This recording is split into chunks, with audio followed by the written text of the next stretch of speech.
Assertiveness. How to stand up for yourself and still win the respect of others. Do you have a hard time saying no? Do you lack the courage to speak up for yourself? If so, you may be suffering from low self-esteem and lack of assertiveness. And it's normal to feel this way. Being assertive means expressing your wants while being mindful of the opinions and feelings of others. To be assertive, you need to understand the difference between assertiveness, aggressiveness, and passiveness. Assertiveness versus aggressiveness. People always confuse assertiveness with aggressiveness. Although it is a common mistake to confuse the two, they are very different. It can be differentiated with a simple word: respect. Aggressiveness lacks respect. They are quick to shout or threaten people and invade their personal space. Passiveness.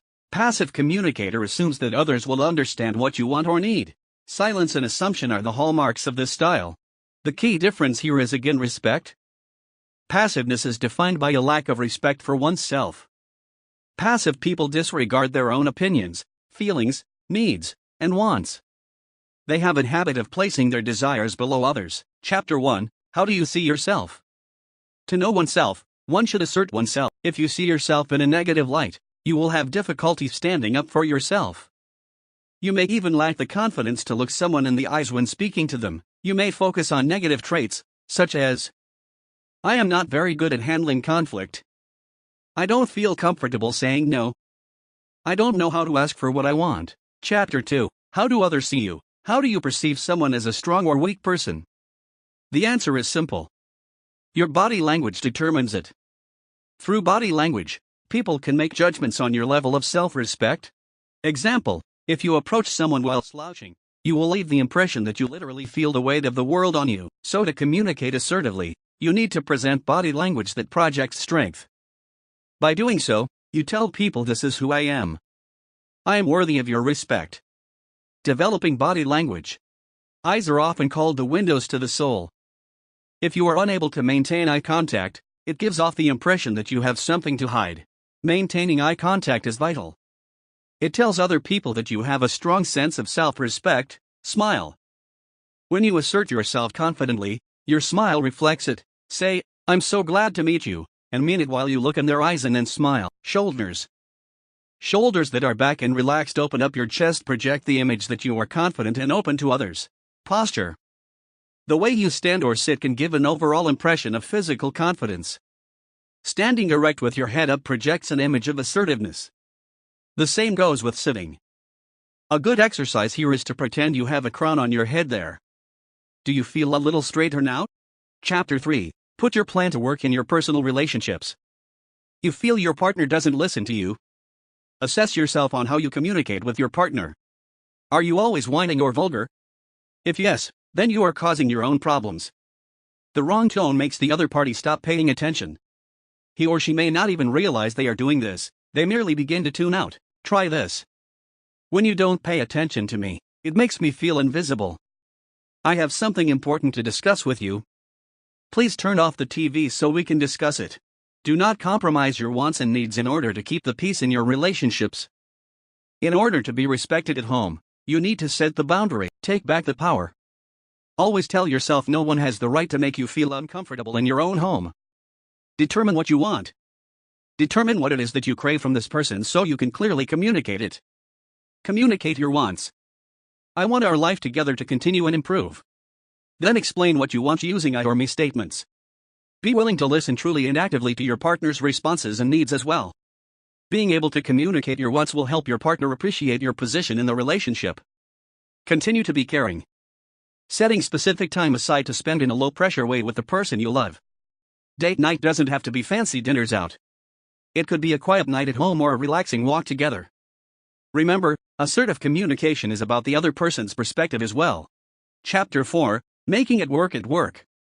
Debbie, a co-worker, interrupts your presentations with inane questions and tries to make you feel uncomfortable. You want to stop Debbie's rude behavior. Your approach should be direct, reserved and crystal clear in its meaning. Find a moment when you can talk to her alone. Debbie, you seem to have a problem with me. It is disrespectful and makes me feel negative about working together. As your colleague, I deserve your respect. I want you to know that I will no longer accept your aggressive attitude towards me. If it doesn't cease, I'll be setting up a meeting for us with HR to discuss it further. Assertiveness allowed you to keep your dignity, Respect Debbie's feelings and set boundaries by explaining to her that you don't accept the way she is treating you. Chapter 5: The Global Shift from Goods to Services. As a consumer, you may encounter situations where you don't feel in control of the purchasing process and end up having buyer remorse. There are 3 types of consumers. Passive consumers do not know what they want to buy, and this leaves the company representative guessing what they can do to help. Aggressive consumers know what they want and are willing to step on whomever they need to get it. This usually leads to long and painful discussions with customer service representatives. Assertive consumers are the dream customers that most companies are eager to work with, because they already know what they want or need and they work with the salesperson to get things done. Sometimes when a salesperson is too lovely, and you feel obligated to make a purchase. However, you are not responsible for their happiness, and it is their job to be helpful to the customer. Many salespeople are trained to be your best friend and make you feel indebted to them. Always tell yourself that you have every right to walk away. You do not need to apologize for not buying. Chapter 6: Raising Assertive Children. Children are less likely to be bullied by other kids or lured into a dangerous situation if they learn how to be assertive. But the problem is, it is hard for children to say no because kids want to be liked by everyone. To train your kids, you can start by role-playing with them. Let them know that they have an essential tool in their arsenal, and that word is no. When facing a bully, your child can practice saying no. You cannot treat me that way, leave me alone. Or you can teach them in a clear and respectful way to handle disagreement. Eric, I don't like it when we fight. I want us to be friends again. Please don't call me names. To sum it up, teach them by telling them what to do or show them what they should do. Chapter 7: Making the Transition. It is not easy to start a new path to assertiveness, as old habits are hard to change. You have to try the technique several times in different situations to get a sense for what assertiveness feels like. Slowly but surely, the more you practice, the more assertive you will become. Lastly, when you first try to assert yourself, you may go overboard. Instead of acting calmly, you become aggressive by being rude or harsh. This is normal, as you've held yourself back for so long. That is why it is essential to practice. Build up your skill with a mirror, as you do not want to lash out on your boss. Another way is to find a mentor or role model. Watching people who are strong, assertive communicators can help you become assertive faster. That's all. Congratulations for finishing this book.